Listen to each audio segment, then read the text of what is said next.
Hi, my name is Brad Redding. I am a PGA Master Professional here to bring more business to your lesson tee. When it comes to video, and I use video in a lot of my lessons, it's very important where the camera is and what you want to get as far as information. Now, it's not very important where you place it, as long as you do it that way every time. Be very consistent where you place it every time. But for me, I had to figure out where I want to place it so I could see the most important stuff that I want to see in a golf swing. So I asked a lot of people, where should I place it? On the target line, on the foot line, where should it be as far as viewing a golf swing? So I asked a lot of people, but then I asked Ben Doyle. Ben Doyle, as many people know, is a golf machine instructor, one of the best in the business. And I asked Ben, I said, Ben, where should I place my camera when viewing a golf swing? And he said, well, Brad, what do you want to see? And I said, I want to see the plane of the golf swing. I want to see how the club travels back as far as along the shaft plane, where it is on the way down, on the way through.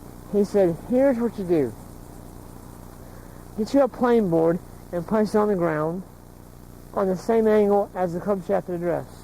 Now, what you want to see is the very edge of that plane board. Not on top, not on the bottom of it, simply the edge of it on this side.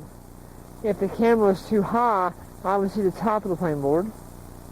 Camera too low, I'd see the bottom of the plane board. If the camera was too far to the left, I would see the bottom of the plane board. Camera too far to the right, I'd see the top of the board. So obviously I couldn't do that every time with every student and place the plane board down. That would take up half my time in the lesson. But what I found, that if I get the camera hip high, get the camera in between my foot line and my ball line, that would be pretty much where I'd see the edge of that plane board. Obviously, different students, different heights. I changed this. I don't only change where it is as far as the left and right. It's always in between my foot line and the ball line, and that way I can get a really good accurate reading of what's going on with the golf club back, down, and through. And I place it there every time. Now, when I do that, I use sticks. After they've warmed up, hit some shots, I'm going to get some ideas in my eyes of what's going on. But then to video it, I've got to get them in this station right here. I probably won't use this one as much, but I'll definitely use one where the ball line is, the foot line. I'll then move that one out of the way, okay? And now I've got an idea of where I should put it. Now again, it doesn't matter where you put it for you. If you want to put it down the target line, that's fine. Foot line is fine. Jim McLean does it on the foot line. It really doesn't matter as long as you're accurate and do it that way every time.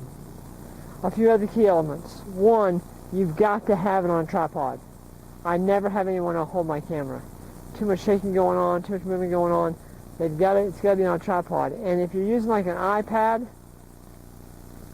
there's several mounts on the internet that you can get a mount, okay, to mount it onto a tripod.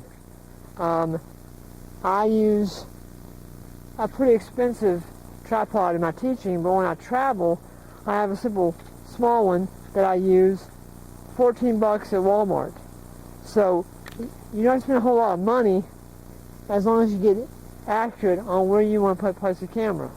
So again, for me, it's in between the target line and the ball line, my foot line and the ball line. The camera's in between those two. It's about hip high, and that's where I want to see it as far as from down the line. Now, if I go face on, I do the same thing. I hit to take the sticks, turn them this way. I'll place another one this way,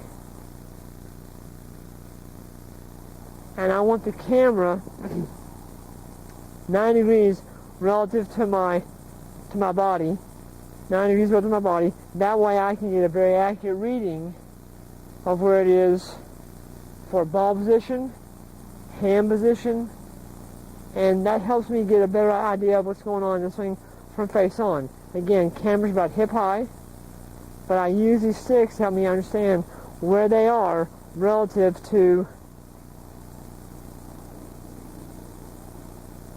their body. Okay? Very important to use it, and always use a tripod, because if you don't use a tripod, you're moving around, you won't get accurate information.